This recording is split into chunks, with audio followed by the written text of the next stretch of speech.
நசீர் அகமது, தமிழ்நாடு முஸ்லீம் முன்னேற்ற கழகத்தின் திருப்பத்தூர் மாவட்ட தலைவராக இருக்கிறேன். ஆம்பூரை சேர்ந்தவன்.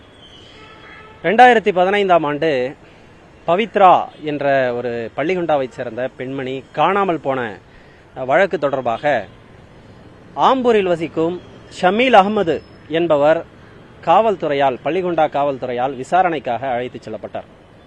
அழைத்துச் செல்லப்பட்டு 3 நாட்கள் சட்டவிரோத காவலில் வைத்து அவர் மிகவும் கடுமையாக தாக்கப்பட்டு அதன் காரணமாக ஒரு வாரத்திற்குள்ளாக அவர் மரணத்தை தழுவினார். அதைத் தொடர்ந்து அவருடைய மரண செய்தியை கேட்டவுடன் பொதுமக்கள் தன்னெழுச்சியோடு திரண்டு போராட்டத்தில் ஈடுபட ஆரம்பித்தனர்.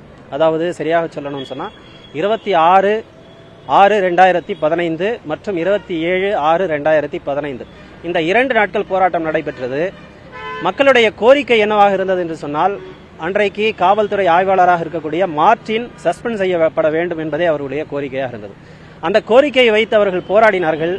ஆனால் காவல்துறை எந்தவிதமான நடவடிக்கையும் எடுக்கவில்லை. எடுக்காததால் அது கலவரமாக அன்றைய தினம் மாறிப்போனது. சில விஷமிகள் போராட்டக்காரர்களுக்குள் ஊடுருவி மிகப்பெரிய கலவரத்தில் ஈடுபட்டார்கள்.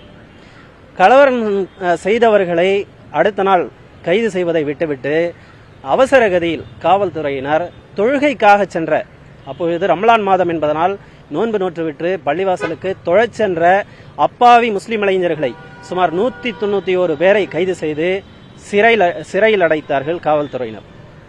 அந்த வழக்கு கிட்டத்தட்ட 10 ஆண்டுகளாக சென்னை, வேலூர், ஆம்பூர் மற்றும் திருப்பத்தூர் நீதிமன்றங்களில் நடைபெற்று வந்தது. வழக்கை தமிழ்நாடு முஸ்லிம் முன்னேற்ற கழகமும் ஆம்பூரில் இருக்கக்கூடிய அஹ்ல சுன்னத் வல் ஜமாத்தும் சேர்ந்து நடத்தியது. காரணம் என்னவென்றால், கைது செய்யப்பட்டவர்கள் அனைவரும் அப்பாவிகள் என்பதால் இந்த அமைப்பை நம்முடைய அமைப்பு கையில் எடுத்து இந்த வழக்கை நடத்தி கடந்த 28ஆம் தேதி, அதாவது ஆகஸ்ட் 28ஆம் தேதி திருப்பத்தூர் மாவட்ட நீதிமன்றம் இந்த வழக்கை விசாரித்து இறுதி தீர்ப்பை வழங்கியது. மாவட்ட நீதிபதி அவர்கள் சுமார் 161 பேரை குற்றமற்றவர்கள், நிரபராதிகள் என்று சொல்லி அனைவரையும் விடுதலை செய்து வெறும் 22 பேரை மட்டும் குற்றவாளிகள் என தீர்ப்பளித்தார். அதிலும் 15 பேரை அன்றைய தினமே ஜாமீனில் விடுதலையும் செய்துவிட்டார். மீதம் இருக்கக்கூடிய 7 பேர் மட்டும் சேலம் மத்திய சிறையில் அடைக்கப்பட்டார்கள். அவர்களுக்கு 7 ஆண்டுகள் சிறை தண்டனை என அறிவிக்கப்பட்டது. அவர்களுடைய மேல்முறையீடு மனு நம்முடைய உயர்நீதிமன்றத்தில் தாக்கல் செய்யப்பட்டது. தமுமுகவினுடைய வழக்கறிஞர் பிரிவின் சார்பாக தாக்கல் செய்யப்பட்டு அந்த மனு இன்றைக்கு விசாரணைக்கு வந்தது.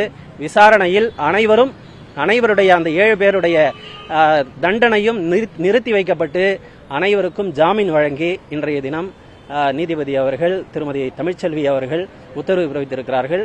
நாங்கள் மகிழ்ச்சியோடு இருக்கிறோம். இதற்காக தமுமுகவினுடைய வழக்கறிஞர் அணிக்கு நெஞ்சார்ந்த நன்றியை தெரிவித்துக் கொள்கிறோம். அதிலும் குறிப்பாக தமுமுகவினுடைய வழக்கறிஞர் ஃபயாஸ் அகமது தலைமையில் சிறப்பாக செயல்பட்ட அனைத்து வழக்கறிஞர்களுக்கும் ஆம்பூர் ஜமாத் சார்பிலும் தமுமுக சார்பிலும் நன்றியை தெரிவித்துக் கொள்கிறோம். ஃபயாஸ் அகமது என்னுடைய பேர். நான் சென்னை உயர்நீதிமன்ற வழக்கறிஞராக இருக்கிறேன்.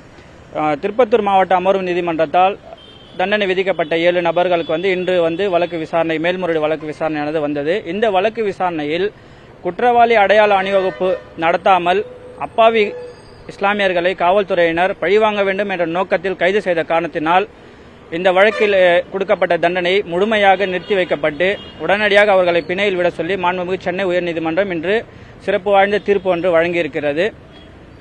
எல்லா புகழும் இறைவனுக்கு.